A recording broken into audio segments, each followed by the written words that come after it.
Good afternoon, everyone, and welcome to the Queens District Attorney Melinda Katz's Women's History Month celebration. And now I have the distinct pleasure of introducing the person who is responsible for making this evening possible.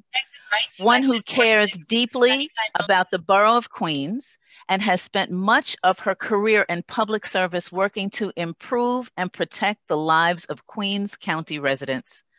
District Attorney Katz is the first woman elected to serve as the District Attorney of Queens County and has established the first all-women leadership team with the Chief Executive Assistant District Attorney, Jennifer Nyberg, and Chief of Staff, Camille Chinky-Fat. Since taking office during an unprecedented time in 2020, the district attorney has led her office through a nationwide pandemic to ensure the safety of the more than 2 million people who live and work in this great borough. Among her year one accomplishments are the creation of the Conviction Integrity Unit to restore justice to the wrongfully convicted, which is another Queens first, and an enhanced Community Partnerships Division to strengthen the ties to the many communities and comprise the most diverse county in America. As Queens District Attorney, she brings a steady, community-centered approach to the office while also helping to implement meaningful changes in the criminal justice system. Please help me to welcome our very own Queens District Attorney, Melinda Katz. Thank you, Ms. Williams. Thank you very much. And just so everybody knows, Ms. Williams is the unit director over community engagement, and she has been doing an amazing job. Ms. Williams, thank you so much for all the work that you do. I do want to acknowledge Jen Nyberg, the Chief Executive Assistant, and Camille Chinky-Fat, Chief of Staff to the District Attorney's Office. I think the first one of its kind, actually. We never had a Chief of Staff in the DA's office, but I met Camille and I could think of no other. And so I want to welcome everyone here to the 2021 Women's History Month celebration. I want to thank you for joining our virtual festivities this evening. I'm sorry that it has to be virtual. Next year, I hope we're all together in the same room, having this great celebration. During my time as Borough President, it was a pleasure to host Women's History Month celebrations, or Herstory Month celebrations, and I am excited to continue that tradition in my capacity as the District Attorney of Queens County. I have hope and I have full faith that next year we will be able to celebrate safely and in person. So let's start our program with Alexandra of Girl Scout Troop 1680 leading us in the Pledge of Allegiance. I pledge allegiance to the flag of the United States of America and to the republic for which it stands, one nation, under God, indivisible, with liberty and justice for all. Thank you very much, Alexandra of Girl Scout Troop 1680. And now let's hear from Lanisha Burton from the Frank Sinatra School of the Arts in Astoria, singing our national anthem.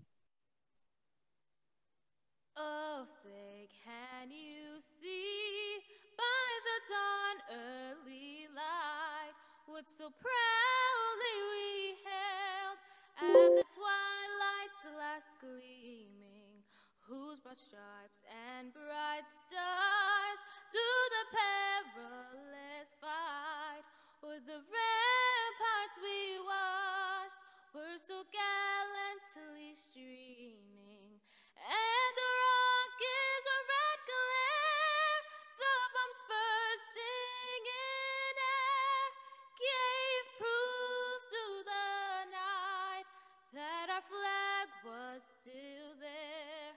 Oh, say does that star-spangled banner yet wave o'er the land of the free and the home of the brave? Thank you, Ms. Burton. Amazing. Thank you, Ms. Burton. And that was Ms. Burton from the Frank Sinatra School of the Arts. So I want to welcome everyone here today. I want to welcome Congress member, of course, Plaskett, who has joined us. I can't wait to introduce her. And so thank you, Congress member. So Women's History Month goes back 40 years, and when Congress declared there should be a week focusing on the specific contributions of women to American life. By 1987, it was quite clear that more than a week was needed. Now we take an entire month to really celebrate, and we reflect on the importance of women everywhere in our culture. Of course, we should celebrate the accomplishments and contributions of women all year round, but this month provides special opportunity to recognize some amazing and transformative women in our communities. Last year, my first as the Queens District Attorney, we celebrated trailblazers, women who broke so many of the glass ceilings that held women back and took pioneering roles that had previously been out of reach. And now more women than ever are taking the mantle of leadership. And that means creating the opportunity for more seats at the table to accommodate more viewpoints, more perspectives.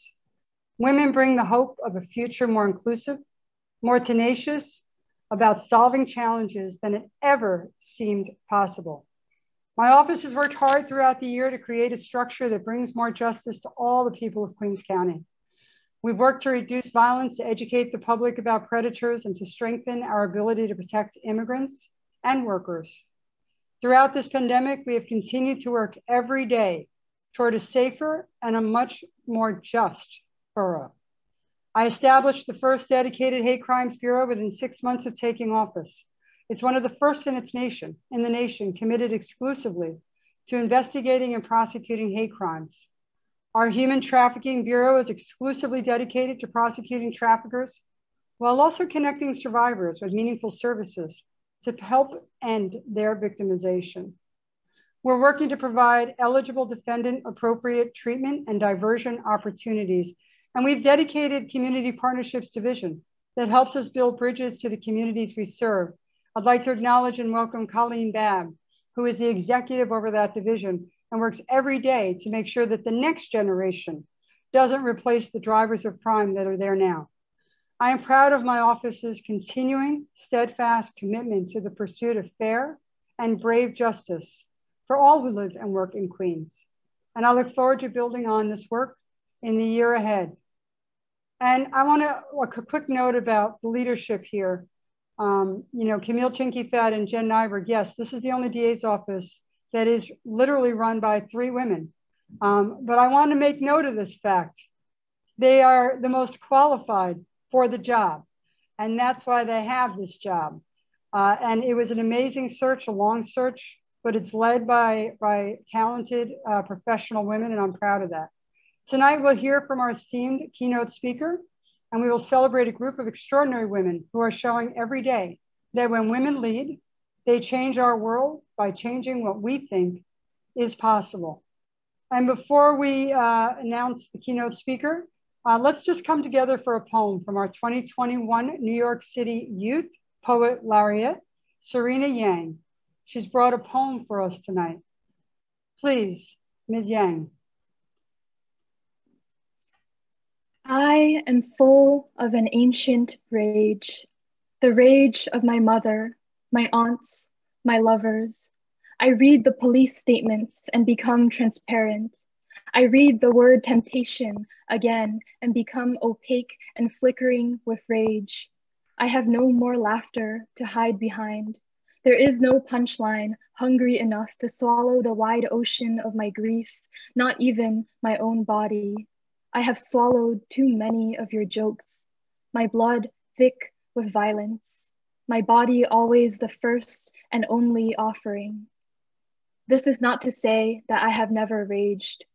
I am always screaming, there in the back of the classroom where I cannot close my mouth. I must look so quiet to you, mid-scream. I was already screaming before you gutted my name like a fish at the front of the room, before I found myself on the news under the wrong name. Nobody likes to call a woman by the name she wears like a knife. I can never ask nicely enough. I can never be small enough. I must call being wanted a victory, even if you want me dead, or at least quiet enough to be a dead thing. In the aftermath, I show you the pictures.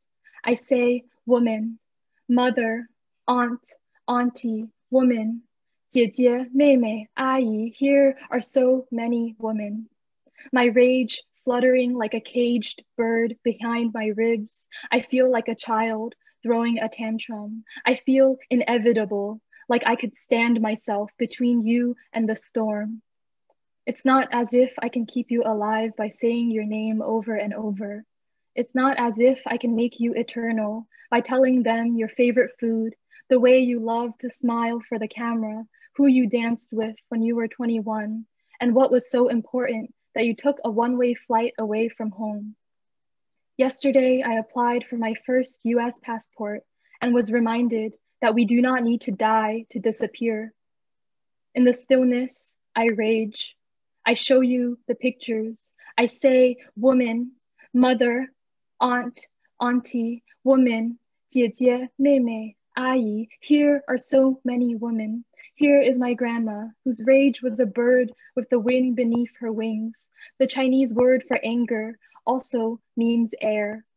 When she ran away from home, Dada would go out on the streets calling her name, like bringing a dog to heel, their 3 young daughters following. Some of my mother's earliest memories are of searching the night for her mother, who wasn't missing at all, just breathing. Her rage like a light that makes all who love her move.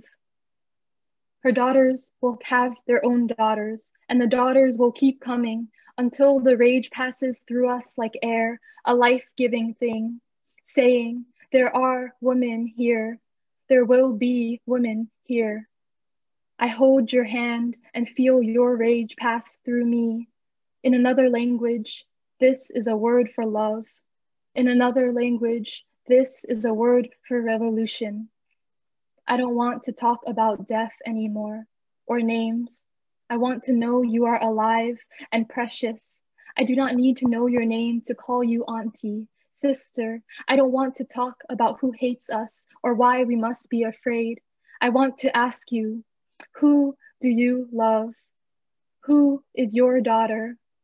What do your women dream about? Thank you. Thank you very much, Ms. Yang. I'm going to next introduce Congresswoman Plaskett. I do want to thank all the honorees for being here. Vicki Schneps from the Queen's Courier, Dr. Hubbard from Agape Faith Ministries and Agape Bethel, and Carolyn Dixon, Where Do We Go From Here, and Sister Girls, all of which work so hard in the community. And now it is my honor to introduce Congresswoman Plaskett. I would like to thank Ms. Williams in helping to reach out as well. I do want to acknowledge that Congresswoman Plaskett is from Queens. She is one of our national Queens people that we like to take credit for. And, you know, we are very fortunate to have her here today. Congresswoman Plaskett, and I know that your parents are still here and close, and we thank you for joining us. We know how very, very busy you are in today's time. We are fortunate to have the Congresswoman with us. The Congresswoman represents United States Virgin Islands at large congressional district. Congresswoman Plaskett is currently serving her 4th term in Congress. For the 117th Congress, the members of the House Steering and Policy Committee unanimously appointed Congresswoman Plaskett to serve on the House Committee on Ways and Means, one of the most powerful in Congress.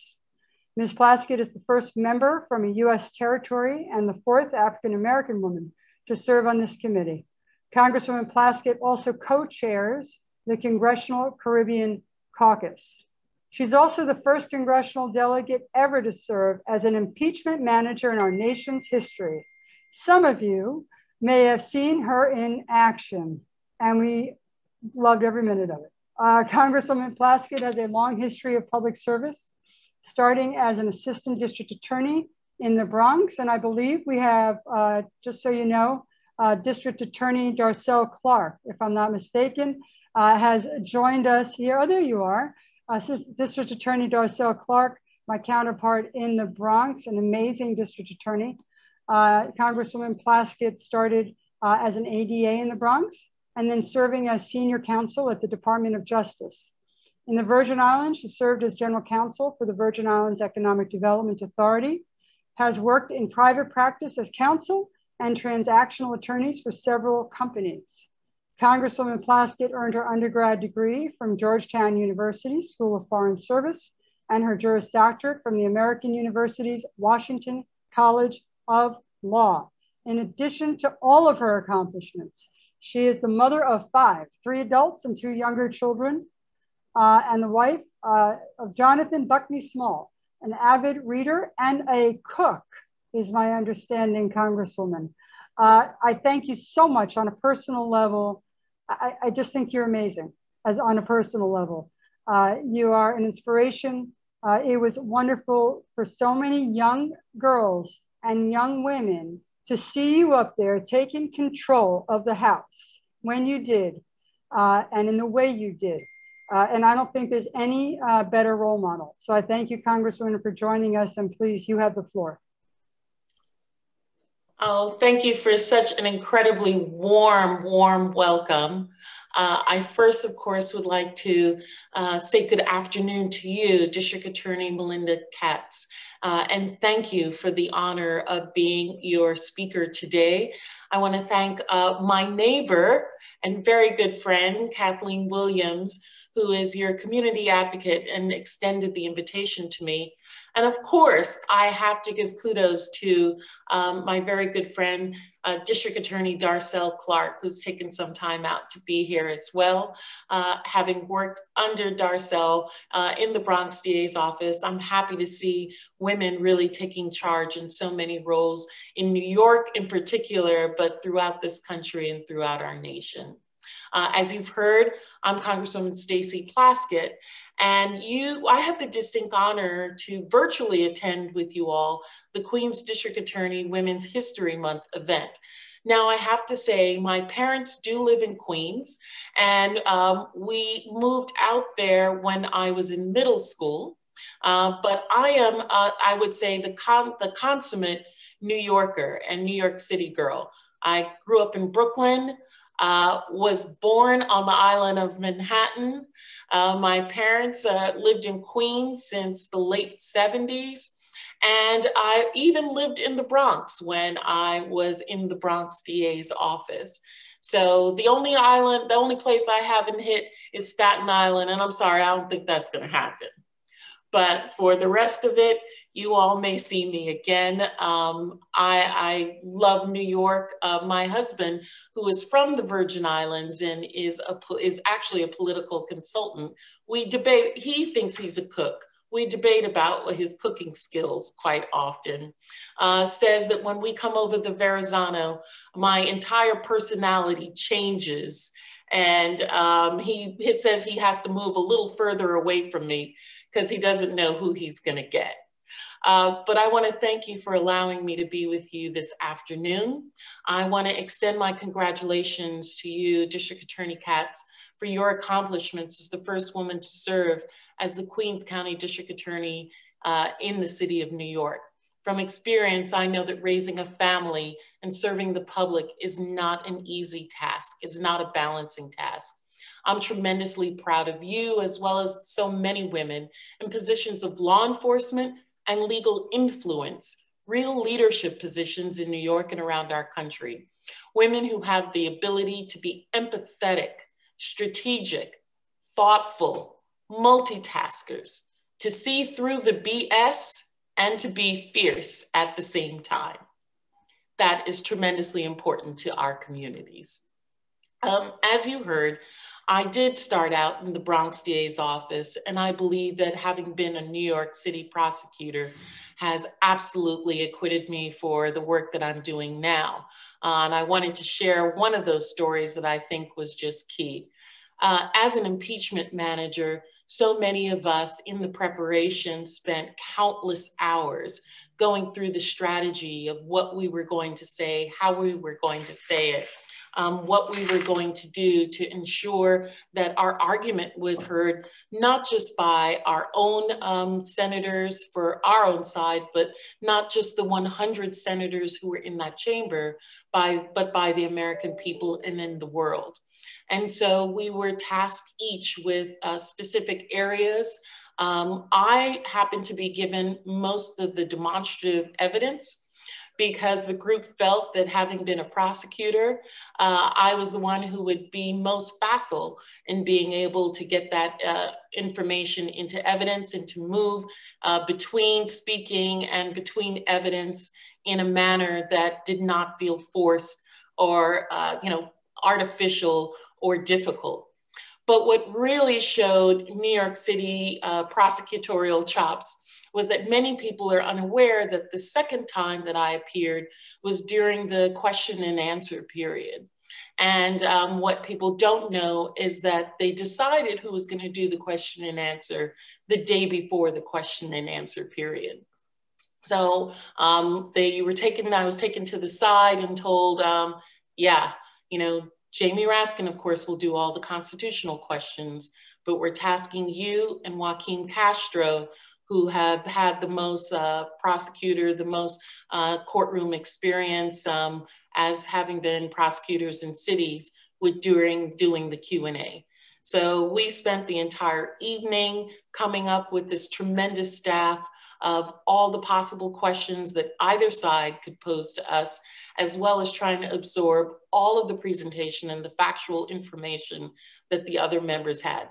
But what it reminded me of was being, a second-year prosecutor or a third year, just getting to your bureau, or even before that in criminal court, and another ADA would come up to you and be like, look, I've got night court for the rest of the week. The judge has called my case to jury. I can't do it. We don't have any more time. You're trying the case tomorrow. Here you go. You can draw out picking a jury for maybe 4 hours. I've called the witnesses. The cops are notified. You'll be able to interview them in the morning. You're on. And so I think that we, as myself as a former prosecutor and you all, have tremendous skill sets to be able to do that. But I wonder as well if being a woman gives us an additional ability to multitask, under fire, get things done. We would not be where we are if we were not, better than the men that we have to work with on a daily basis. Isn't that right, ladies? Comes natural. We have that natural ability. Exactly. We don't question it. We don't ask about it. We just do it. We find it, we look at it, we take action, and we do it. That's it.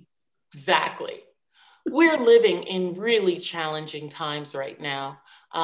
There were inequities and issues that had been prevalent in minority, marginalized, underserved communities before, and had been discussed among those groups and their advocates, which are now being seen by so many people in our country. Prosecutors are aware of these issues and the impact they have on communities daily. Women and other groups recognize the challenges and the needs of so many people that are forgotten and left behind. Women fight and serve their communities. When women lead, communities advance. But what's one of the key important factors in this is having female representatives and representation in elected roles. Female representation in elected roles is vitally important. When women don't have a seat at the table, gender experiences and perspectives do not enter the debate as they should. Shirley Chisholm, the first Black woman elected to Congress from New York City in 1968, and the first woman and African-American to seek nomination for President of the United States from one of the two major parties in 1972, famously said, "If they don't give you a seat at the table, bring a folding chair." My motto and modus operandi has been not just to bring a folding chair, but you better put that chair close to the serving dishes so you and yours will be fed at that table. In 2020, More than 159 million Americans voted, the most in US history. Those votes didn't only give us President Joe Biden, but they also gave us the first Black woman, Vice President Kamala Harris, and a record total of 141 women in Congress. Women are, however, still vastly underrepresented nationally among political candidates, and only 2% of Black women are challengers to incumbents. 2% of all of the challengers to incumbents are Black women. The House also recently passed with bipartisan support, just recently, the Violence Against Women Act of 2020, VAWA. That was last authorized in Congress in 2013, which was originally passed in 1994. At that time, it was authored, the original bill, by then Senator Joe Biden, which provides funding and protection to help women suffering from domestic violence, sexual assault, and stalking. Nearly 1 in 3 women have been subjected to physical and/or sexual violence by an intimate partner or non-partner sexual violence, or both. The World Health Organization states that over a quarter of women aged 15 to 49 who have been in a relationship have been subjected to physical and/or sexual violence by their intimate partner at least once in their lifetime. Globally, as many as 38% of all murders of women are committed by intimate partners. The COVID-19 pandemic has made intimate partner violence more frequent and more severe. Prosecutors and law enforcement and criminal justice advocates see this very well. The pandemic has exacerbated many of the systemic inequalities in our society. It's disproportionately affected marginalized communities, Black and brown people in the workforce. 400% more women than men have left the workforce due to the pandemic. The female workforce participation has already dropped by 57%, the lowest level since 1988. The National Women's Law Center says that unemployment for women peaked at 15.8% in April of 2020, more than 2 percentage points above that for men. Unemployment for women remains 1.9% above the pre-pandemic level. We know that due to a range of vulnerabilities, this is really critical to our families and in turn to law enforcement, because we know how important working mothers are to small children, to families in marginalized communities, and the communities that you serve right there in Queens. And it's important that we address these as members of Congress and attempt to try and correct them. Additionally, you all living in Queens recognize the importance of immigration. 48% of the people who live in Queens were not born in the United States. And due to a range of vulnerabilities, such as high incidence of poverty, overcrowded housing conditions, high concentration in jobs where physical distancing is difficult, immigrants are at a much higher risk of COVID-19 infection than native-born Americans. Studies in a number of OECD countries found an infection risk that at least twice as high as that of native-born. COVID-related mortality rates for immigrants is also significant and exceeding those of native-born population. Immigrants are potentially in a more vulnerable position in the labor market due to their generally less stable employment conditions and lower seniority on the job. Studies also suggest that discrimination strongly increases in times of slack labor markets, while networks of contacts, of which migrants have fewer, become more relevant for finding a job. These are the things that we're dealing with during the pandemic. But of course, we cannot forget, and particularly important to you all in this meeting, is, of course, criminal justice. Congress has introduced the George Floyd Justice and Policing Act of 2021. concrete and actionable steps to address police violence against people of color, particularly Black and Brown Americans. A Black person is 5 times more likely to be stopped without just cause than a white person. Black men are twice as likely to be stopped without just cause than Black women. 65% of Black adults have felt targeted because of their race, and this extends into mental health of Black Americans. The George Floyd Justice and Policing Act of 2021, if enacted, would establish a national standard for operation of police departments, mandate data collection on police encounters, reprogram existing funds to invest in transformative community-based policing programs, streamline federal law to prosecute excessive force and establish independent prosecutors for police investigations, address racial and religious profiling. 1 out of every 3 Black boys born today can expect to be sentenced to prison. 1 out of 6 Latino boys, 1 out of 17 white boys. I'll say that statistic again. 1 out of every 3 Black boys born today can expect to be sentenced to prison. Why is that important to us as women? Because those are all of our sons. Those are the individuals that will marry our daughters, that will be lost to be in our workforce, that will be lost to be contributing members of the society in which we all live, which we have given ourselves as public servants to be in trust of. Additionally, Congress is working on the criminal justice reform and its impact on the role of prosecutors. The JIPA, the Justice and Policing Act, includes provisions to make it easier for prosecutors to hold individual law enforcement officers accountable. It would remove barriers to prosecuting offending officers by amending the existing federal criminal statute from a willfulness to a knowing or reckless standard. The George Floyd Justice and Policing Act lowers the mens rea or intent standard.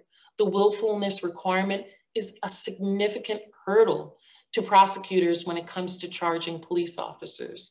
It's rare for federal prosecutors to feel that they have sufficient evidence to satisfy this willfulness standard beyond a reasonable doubt.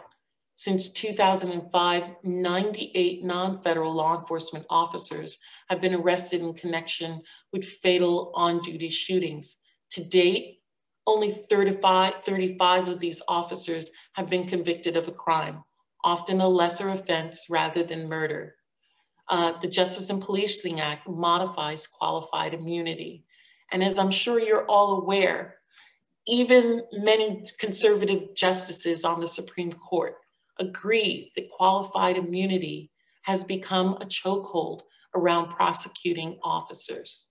When an individual's right has been found to be violated by a police officer, they are typically unable to recover damages due to 42 USC section 1983.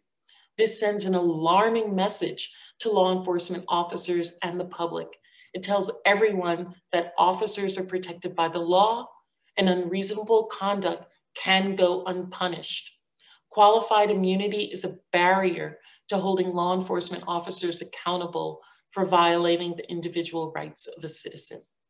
Prosecutorial power can be used to seek lower sentences, charge conduct as less serious crimes with lower sentences, eliminate cash bail for misdemeanors and nonviolent felonies. According to the Bureau of Justice Assistance Plea Charge Bargaining Research Summary, 95% of those incarcerated took plea deals. Prosecutors that support criminal justice reform are a powerful force that can help make long overdue changes to laws and reduce mass incarceration and racial disparities. Now, we believe that support is on the way. On March 11th, President Biden signed the American Rescue Plan Act of 2021 into law, which includes $1.9 trillion in COVID-19 relief. This legislation provides much needed funding to families and workers impacted by the pandemic and assists with more equitable economic recovery. Aside from the stimulus checks that we hear about, the child tax credit, which we believe will lift about 14 million children out of poverty. It extends federal unemployment support through September, provides $350 billion in emergency funding for state, local, territorial, and tribal governments, and $10 billion to cover the cost of capital projects, $10 billion for vulnerable homeowners, and $21.6 billion to households that are unable to pay rent. I know that you all care about these issues because you care about your community in which you're serving to bring justice to those who have been harmed. But you also recognize that economic impacts affect crime as well. I believe as women, that is keenly important to us, balancing that and recognizing the support that's needed. But the Queens DA's office has not been shy about utilizing those supports that are available. District Attorney Katz, you have stated public safety and police accountability are not contradictory, but rather complementary. And they are approaches to criminal justice. I've been encouraged by your actions to address racial disparity and systemic injustice. You became the first in New York State to prosecute a police officer under the Eric Garner Anti-Chokehold Act. Your community violence prevention project, increasing community mobilization against gun violence and improved engagement with the New York Police Department, your conviction integrity unit, your community partnership division. These are all critically important. As a child whose father was in the New York City Police Force for over 30 years, and you cannot see, but behind me is my grandfather's photo, who happened to have been a police officer and the Deputy Commissioner of Police for the Virgin Islands. I understand that police officers and law enforcement can work in their communities and serve a vital function to protecting the community. And you as prosecutors have a tremendous balancing act to support them and to support your communities as well. Know that you have a partner in me and that this Women's History Month, we women are holding the line and going to make equity happen in our country. I want to thank you so much for allowing me to spend some time with you.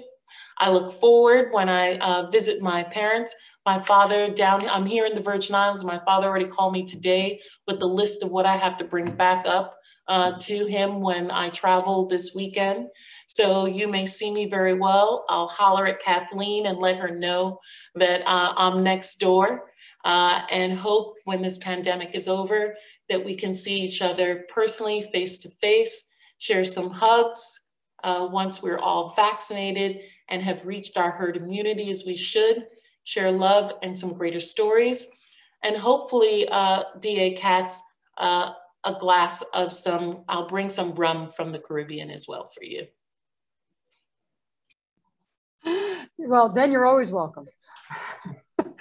Congresswoman Plaskett, you're amazing and you're moving. And I have to tell you, when I was growing up, there was amazing women before me, but there wasn't enough of them. And you are a great role model for so many people out there, not just women, both men and women who want to do the right thing in our government and who want to be role models for those coming up in the next generation. I know I'm not the next generation to you, just saying that the people after me.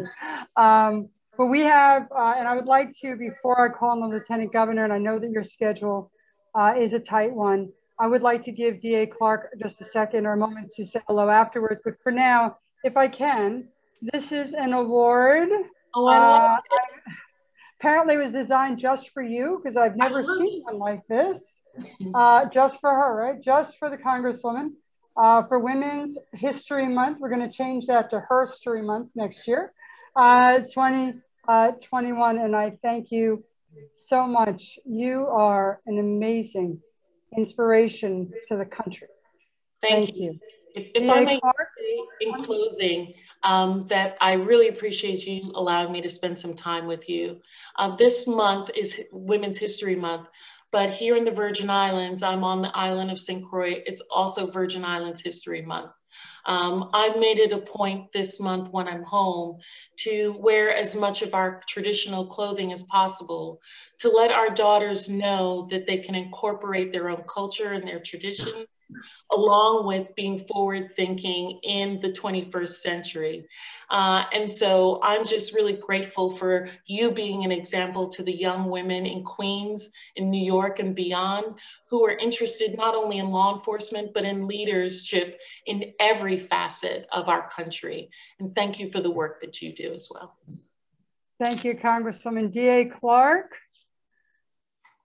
Yes, D.A. Katz, thank you so much. D.A. Melinda Katz, you are doing a phenomenal job. I'm just so happy to have you as my sister in New York City now. We have 2 women DAs, you know, in New York City. I was alone for a little while, but now we have 2. You being the first now in Queens and me the first in the Bronx, so it's wonderful. Thank you. This is a great program. To the Congresswoman, you know, kudos. I am so very proud of you. I mean, you don't know, it was just goosebumps watching you up there. And I remember you when you started that in this office.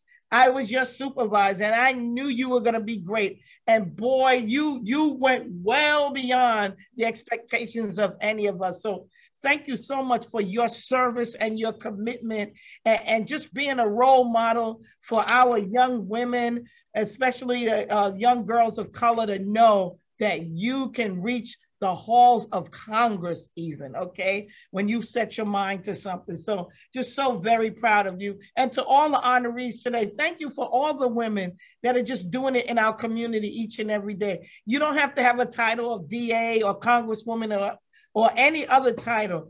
What you do as a service to your community is enough. You don't need a title to do that. And without you, we couldn't do the work that we do. So, you know, again, I see, and the men that support us as well. Don't get me wrong. I see David Wepburn there. David, don't worry, we got you. We can't get this done without you as well. But, you know, and the Lieutenant Governor also, and all the work she's done. So, you know, it's just a great time to feel good. We're coming out of this pandemic. We're just so empowered. And we just know that there's so much more work to be done. And everybody has a part in doing their service. So thank you for giving me a minute. Congratulations to you, Congresswoman, and to all the honorees today. Thank you so much, D.A. Clark. Thank you for bringing me up as the supervisor. And as you said, we could not do it with men as well. D.A. Katz, you have someone who trained me, Jonathan Sennett, when I was in the Bronx DA's office there in your team. And we need good men who are advocates for us, who are there on our side. And John was that for me, continues to be in my corner. And thank you to the good people of New York. God bless you all. God bless you. Thank you, Congressman.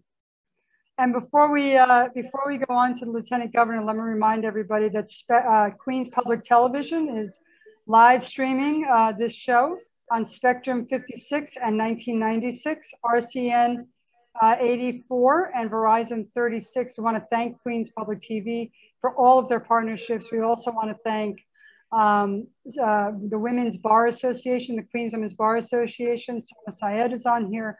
I want to thank her for our partnership. I do want to thank the 2 assembly members that have joined us, and there'll be other elected officials, and everybody has busy schedules as well. D.A. Clark, thank you so much for joining us.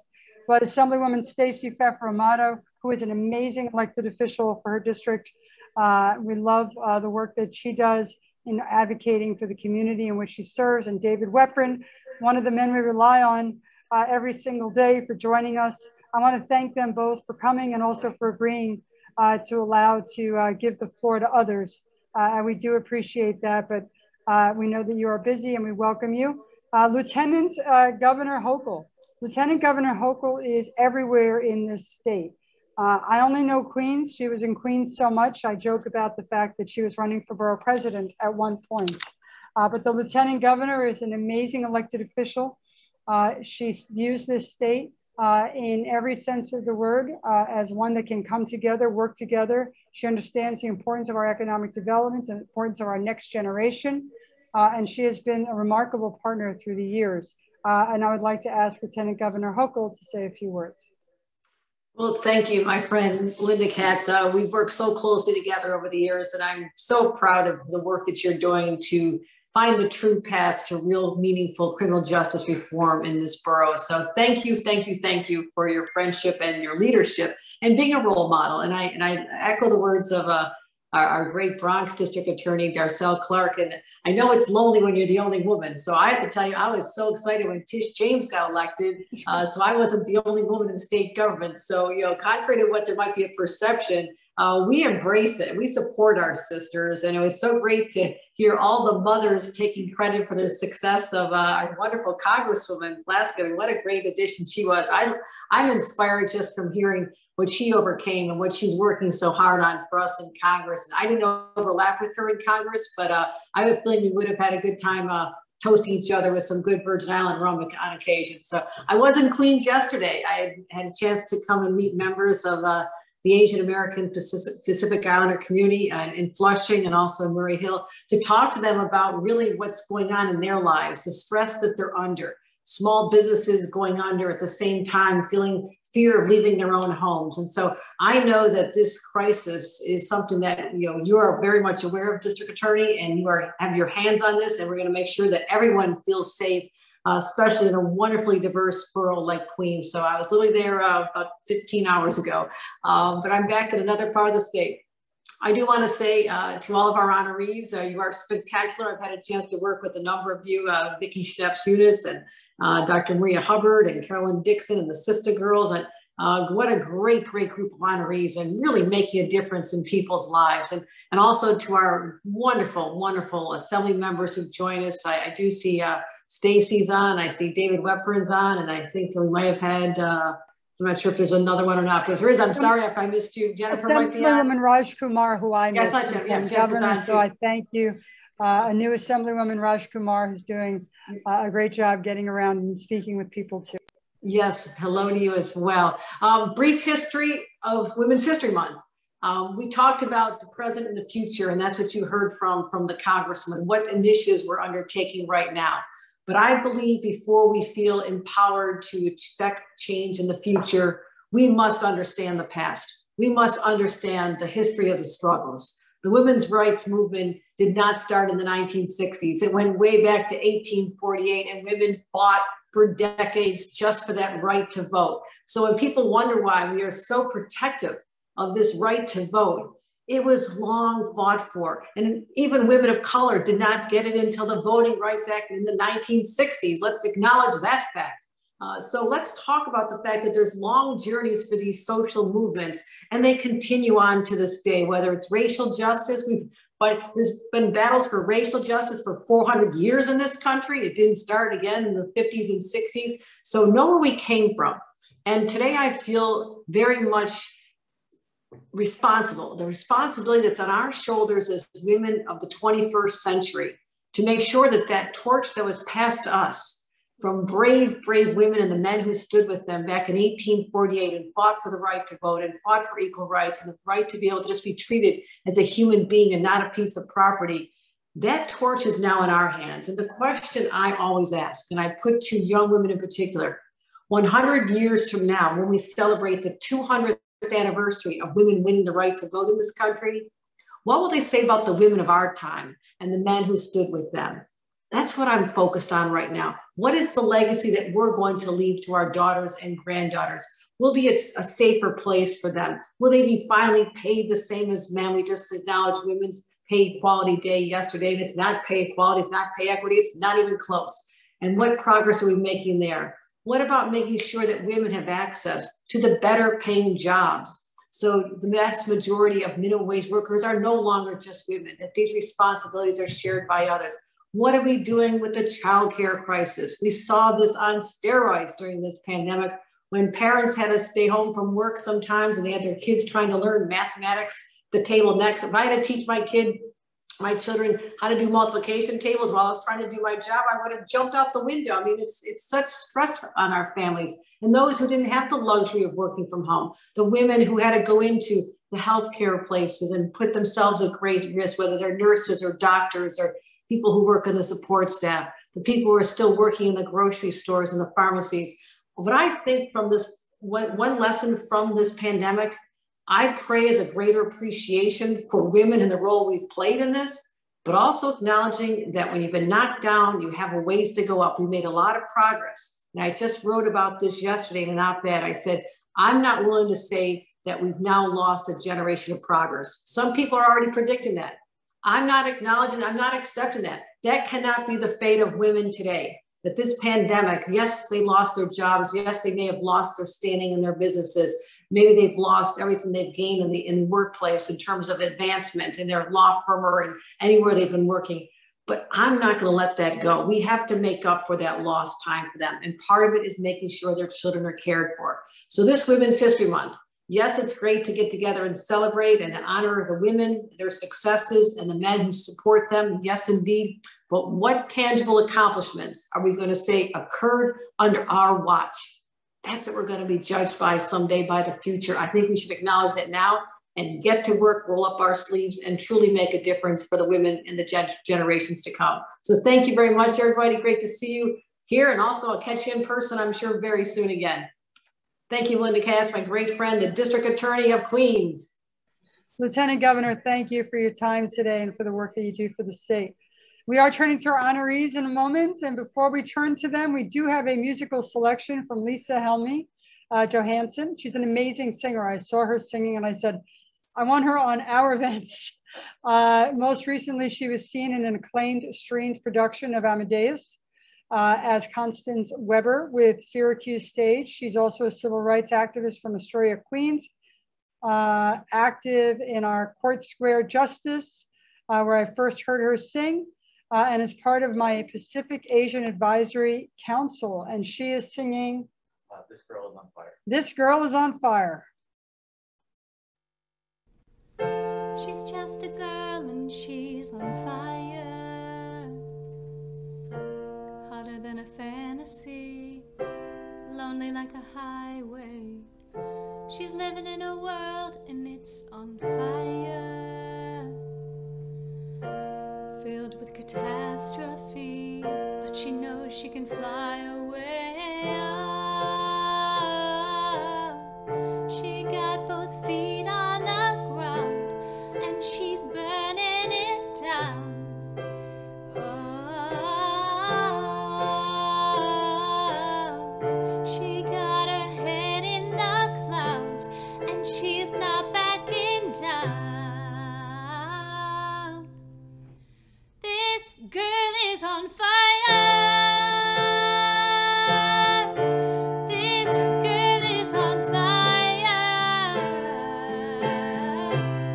She's walking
on fire.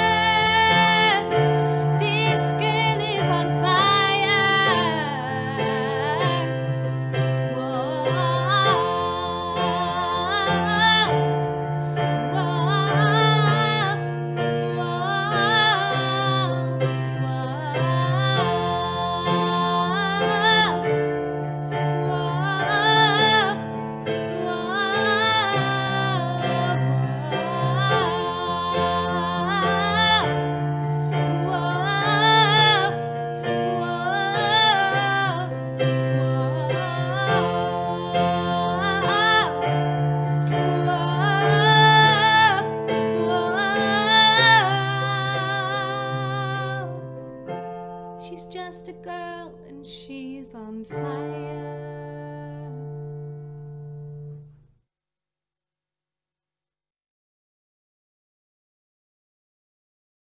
Wow, that was remarkable.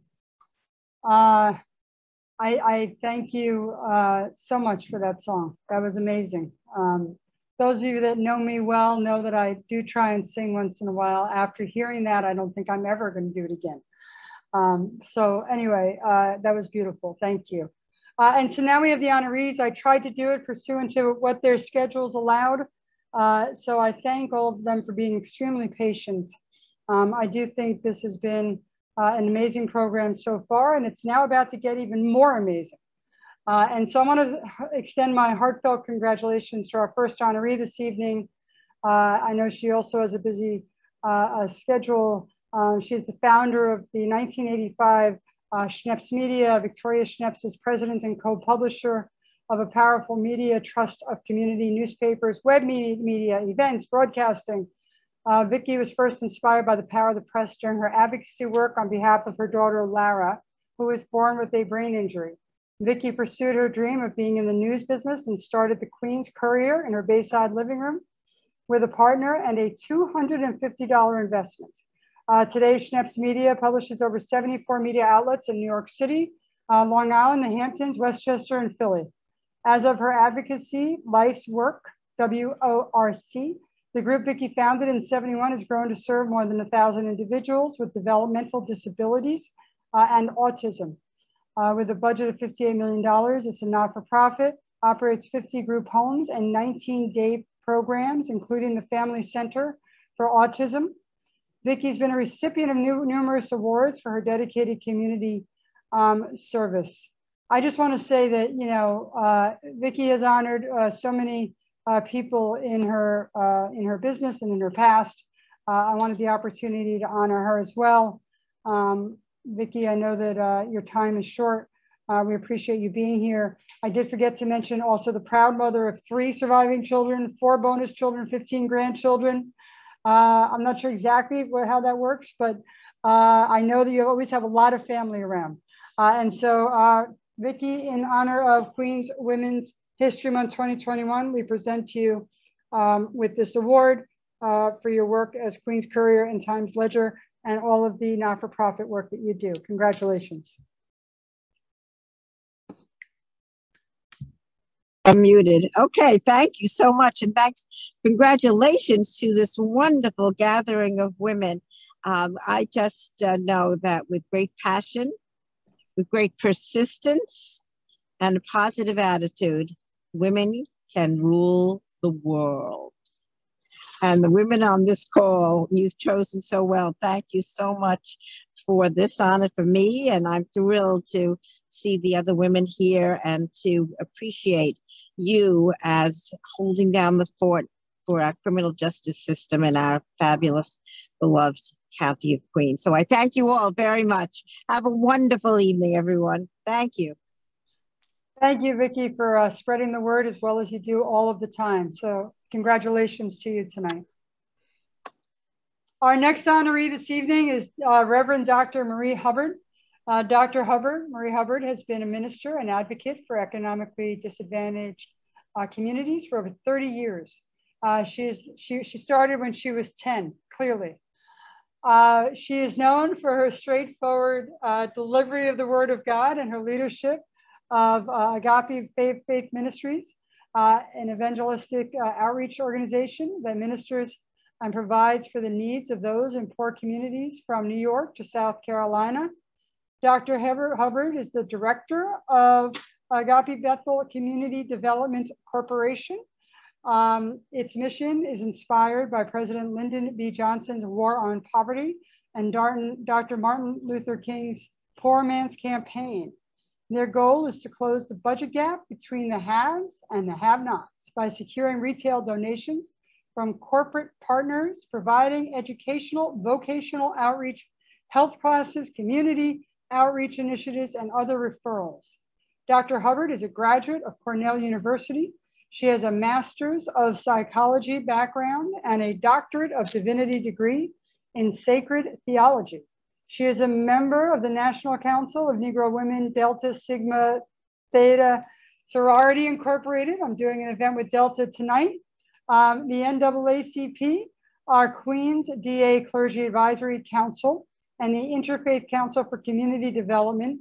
And she is the grandniece of illustrious Mary McLeod Bouthane. I'm delighted to present her this evening. I have to tell you, Dr. Hubbard, just to go off script for a moment, I love the work you do. I love seeing you out in the community. I love how we work together at Rochdale Village, but I love how you just lead the way. You have been kind to me from the day we met, and I want to thank you for that, and for the generations in 30 years, the generations of families that you have helped. Tonight, we honor you with the Queens District Attorney's Award for Women's History. Congratulations. Thank you so much, DA Melinda Katz, for this humbling recognition. I just love you. I love working with you, and I thank God for you. I want to thank God for appointing and anointing me to preach the gospel, encourage the hearts of his people, and meet the needs of the disadvantaged. Serving has been a labor of love. And I want to also recognize and share this honor with other women who have made my labor of love possible. First, my mother, Barbara Murphy, who had me at 15. My grandmother, Margaret Douglas, who helped raise me. Gloria Tyson, a teacher who became my godmother at 13. She tricked me into taking the SAT and filling out some forms, and I received a full scholarship to an elite boarding school program. I am a testimony of what women can produce working together, my life. I thank God also for faithful women who have volunteered at Agape for years. My co-laborers, Domaine, Jackie, Cynthia, Annetta, Grace, Vanessa, and Gina. I also want to share this honor with women who have opened doors and have encouraged me, especially during the pandemic, as I drove 20-foot trucks to feed seniors, undocumented families, and others who were in need for a full year. I thank God for these women because they were the wind beneath my wings. Jean Castro, President of Rochdale Village Board of Directors, May England, President of Allen Senior Residence, Cherie Shivers, Director of Rochdale Senior Center, Melissa Hill and her South Jamaica Housing Team, Evelyn Wilson, Julia Shaw, Pamela Dye, Tony Totten, Monica Pringle, Monique Ula, Ruth Cipher, and my sisters, Rhonda, Angela, John Gia, and Ralisha. Last but not least, I want to applaud a woman who made it possible for me to receive food for 600 Southeast Queens family weekly during this pandemic until this day. Co-Pastor Carolyn Markle of Evangela Church. She is to be applauded for helping those of us in other communities who was experiencing food insecurity. I also want to thank the many companies who have partnered with me. And I believe that we are in the dispensation where women will finally receive their due respect. Women will come to the forefront in so many areas. Our voice and our talents are the missing link in bringing humanity to a better place of love and peace. Today, I celebrate the lives of every woman and your accomplishment. I want you to know and believe you are important for the next shift in society. Let's uplift, build, and network together to break systemic barriers. This type of sisterhood is how glass ceilings will be shattered. Again, to God be the glory for Agape's accomplishments and this honor. And as I close, I salute my friend, my sister, Melinda Katz. As we all know, she's the first woman district attorney of Queens, New York. Let's continue to keep her in prayer as she fights for justice for all. God bless you all, and thank you again. Stay safe. Thank you, Dr. Hubbard. Thank you for helping all those families every single week out there. It's people like you that allowed others to survive. So thank you. Thank we next have Carolyn Dixon. Carolyn Dixon was born in St. Petersburg, Florida in 1958. Throughout her childhood, Carolyn lived in different boroughs around New York City, but it says all of her memories are from 1977, the year she and her family moved to Queens. Carolyn is a graduate of John Adams High School in Ozone Park, attended LaGuardia Community College and New York City College of Technology. She planned to become a fashion designer, but as she says, the universe stepped in. On May 5th, 2014 in Jamaica, a devastating tragedy hit home for Carolyn, a mother of 3 sons. Carolyn's son, Daryl Lynch, was shot right in front of her during a parking dispute. He took his last breath in her arms. Her life was changed forever. Not knowing how she would continue to live without her son, Carolyn asked her mother, "Where do we go from here?" And her mother sagely replied, "Live." Carolyn's career goals changed from aspirations of being a fashion designer to becoming a substance abuse counselor and Life Camp Incorporated employee. She is a mother who comforts other families affected by gun violence, helping them live their new life without their loved ones. Through the experience Carolyn received while working at Life Camp, she was blessed to attend the new school, where she found herself anew. Carolyn channeled her own experiences of trauma, suffering, and grief into resources for other survivors in her community. She started her own 501c nonprofit in 2018 called Where Do We Go From Here, aimed at improving the mental health and supporting the healthy functioning of families affected by gun violence, helping them transition from being stuck in their own grieving process through healing circles and training to understand trauma and grief. And Ms. Dixon, if I can just say, you are an amazing woman. From the moment I met, the energy that exudes from you, the passion that exudes, and you know, the functioning and the way that you work and the way that you sound and the aura that you give out, which is, I want to help families move ahead in their lives. You are an inspiration to so many. And this is an award from the Queen's DA's office. It will be delivered to you. It says, to the founder of Where Do We Go From Here? And I thank you for allowing us to honor you tonight. Congratulations. Thank you so much, DA Katz. You know I love you. I love you to death from day one. You opened your heart. You was real. And I just want to say thank you, because family survivors are unmistakably recognized and not understood. And you have always opened your heart to all of us. And whatever we asked for, you made sure we received it. So I thank you. I thank you so much. This means a lot.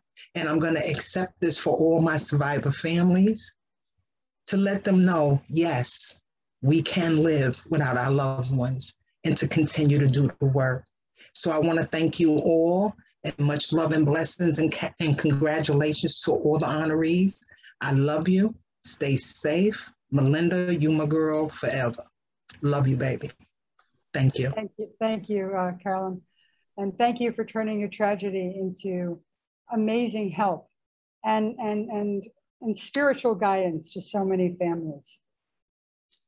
We next honor tonight a local Queens-based not-for-profit, Sister Girls, is an environmental organization committed to bringing attention to the polluted state of our oceans and our waterways, our endangered ecosystem, and a threat to life on our planet due to global warming. Girls from 11 to 18 years old volunteer for environmental projects. We love groups that have volunteers that are 11 to 18, such as beach cleanups, science fairs, environmental spelling bees, recycled art projects, library presentations, and more to educate the community on building a stronger relationship between the community and the environment. Sister Girls acquire skills as leaders, writers, public speakers, organizers, research and development, creativity, fundraising, and most importantly, they learn the value of community service. Their work raises their self-esteem, their self-respect, and inspires all of us to have a greater appreciation of the value of a healthy planet and healthy life on Earth. These young girls are an important part of our global movement, inspiring girls and women of all ages to protect, have pride, and build a healthier planet. As explained in their mission, Sister, C, commit to good health and wellness. I, invest in yourself. S, share with others. T, team up for success. A, activate a plan to speak, act, and be with positive people every day. I am delighted to present this Women's History Honoree Award to Sister Girls founder and president, Sandy Pope. Thank you so much for the work that you do, Ms. Pope. Thank you for joining us here tonight and for the generations of young women that you are helping set on a better path and a better trail. And thank you, Attorney Katz. It's a pleasure and it's an honor that you had the moment to think of us and invite us to be an honoree. You said everything just about that, so I just want to add a few more things to the conversation. In March of 2020, I recognized that a lot of young people were moving about without the consciousness of this pandemic. So I put together the Sister Girls COVID-19 Task Force, in which I included all the members, the team leaders, the main purpose was to assist organizations in the community with giving out the pandemic, to recognize, first of all, the CDC rules and regulations, and then to assist organizations to give out the healthy information, everything and all things that were relative to the pandemic. But most important, I need to have the young girls out there to show that they were consistent with following the CDC rules. And in addition of which, I think, along with this pandemic, I think our young people need to understand that they're going to be the leaders for the next generation. They need to understand to stay safe, stay healthy, and stay green was an important part of this pandemic. And for example, 100 days before the pandemic, there was a ban on plastics that was dumped into the ocean. There was a big ban on that. But 100 days later, what happened was now there was 1 trillion more plastic debris being dumped in our ocean. So we need to also be aware and be mindful that because of the pandemic, the health issues, we need to be aware of the green issues that came about because of the pandemic. But most importantly, I think we need to give our young people a chance to be free. The initial purpose of the organization is to, as you said, to try to make people aware of the environment and the oceans and what's happening to our oceans. There's not that much space left in the oceans from this dumping. But in order for our young people to realize that they are the leaders of the next generation, they have to send the message out that being green is important, recycle is important, and to use this recycling activity as a major effort to bring information to the community. So I just want to say thank you. We need to give our young people a chance to be free to swim in the ocean, to be free to drink, to be free to be leaders of the next generation. And thank you again for having us, the Sister Girls. I just want to also shout out to the team leaders who are out there being stay safe, stay green, and stay healthy. Was Linda Derry, Inez Hulu, and Haley Prasad. And one more effort I wanted to make mention to our senior team leaders, which was Lena Franklin and Drea Randall. And I want to thank all of them, and we continue to go out and help everybody in this pandemic and keep everybody safe and healthy. Thank you, Ms. Pope, for the work you're doing, for making sure that young women have activities that teach them community service, and for helping the next generation have a planet that is safe and sound for them to live on. So I want to take this opportunity to thank Jen Nyber, Chief Assistant, Camille Chinkifat, our Chief of Staff, Colleen Babb, the Executive over Community Partnerships. I do want to thank Kathleen Williams for an unbelievable program today, and thank her very much for the work she does on a daily basis. I want to thank Dirk McCall and Anna Sokol for the work they do in putting this together. It is not easy. I know it looks seamless, but it is not easy. I do want to also acknowledge the new councilwoman has just logged on, or has been here, but she's showing her face because she's with I guess, with her child, council member Sylvia. Now you're just, showing off. Beautiful. Councilwoman Sylvina Brooks Powers, who just got elected a few weeks ago, which was finalized about a week ago. We thank her. To all the honorees, Ms. Schneps, Ms. Pope, Ms. Dixon, Dr. Hubbard, thank you for the work you're doing for the next generation and for the generation that's here, for the help that you give each and every day to make sure that there are folks out there that know that we truly do care. And when we celebrate Women's History Month, we need to remember all of the women that came before us, all the women whose shoulders that we stand on every single day, all the women who are responsible for the fact that we can all be here doing what we do. So To all that are at home watching us and to the entire panel, congratulations on Women's History Month. Have a nice day, a great month. Thank you. And thank you for leading by example. Thanks very much.